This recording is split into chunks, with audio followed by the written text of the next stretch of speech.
Veloute is one of the 5 mother sauces and is very similar to a bechamel sauce. The only difference is that it's made using stock instead of milk. In its most basic form, it consists of only 3 ingredients: butter, flour, and white stock. A veloute is usually made with a blonde roux, which gives the sauce a subtle, nutty flavor. This versatile sauce can be flavored and used to complement many fish, poultry, or vegetable dishes. It is also used in things like pot pies, chowders, and in many soups.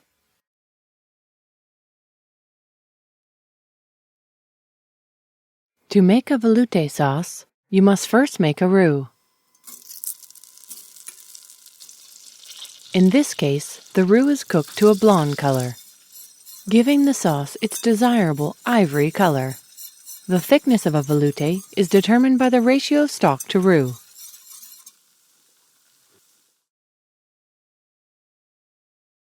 Veloute can be made using a variety of white stocks. Typically chicken, fish, or vegetable are used, but it depends on the dish you are making, meaning if you were serving a chicken dish, you would generally use chicken stock. For a seafood dish, you would generally use a fish stock to make the veloute. The stock should be full-flavored for the best results, as this is the main ingredient in the sauce. The stock can be added hot, but more commonly it's added cold. However, when added cold, it will need to be tempered.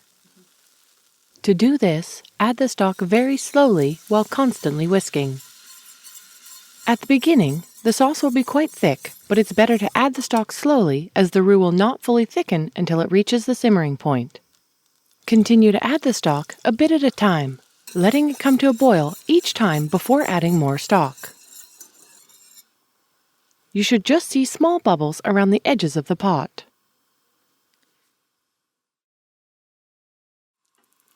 Continue to slowly add the stock until you reach the right consistency. To thicken properly, the sauce must come to a simmer.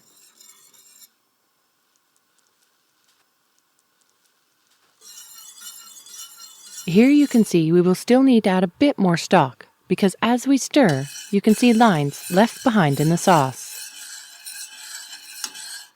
Also, when we drizzle the sauce, it momentarily rests on the surface before sinking back into the sauce. Whisk in a bit more stock until you reach this consistency. Here the stock quickly disappears back into the sauce.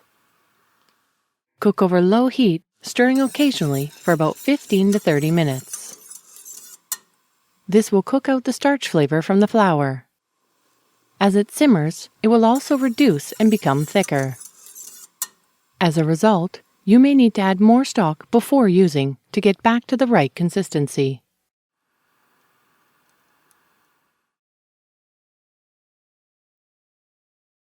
Once fully simmered and the consistency has been adjusted, season with salt and white pepper to taste. White pepper is generally used as opposed to black pepper as its color blends into the sauce. Then strain to remove any flavoring ingredients if necessary. The sauce can now be served as is or it can be enriched for added flavor and texture.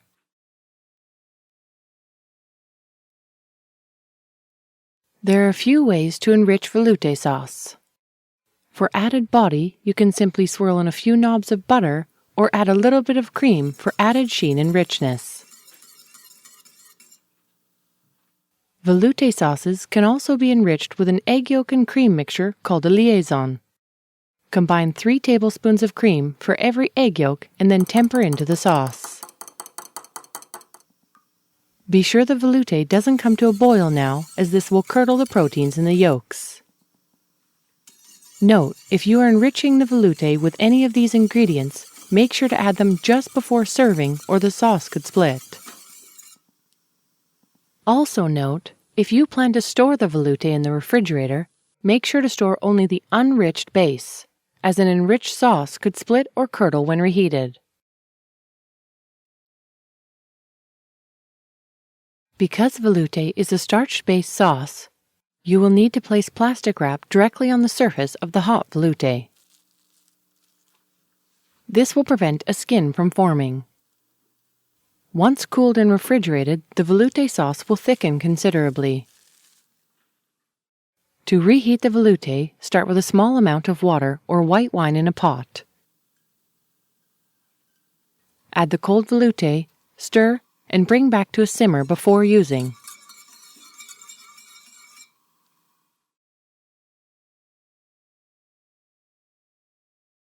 To change the flavor profile of a veloute sauce, many different aromatics can be used, from basic to exotic. Basics like bacon and onion can be added to infuse the sauce.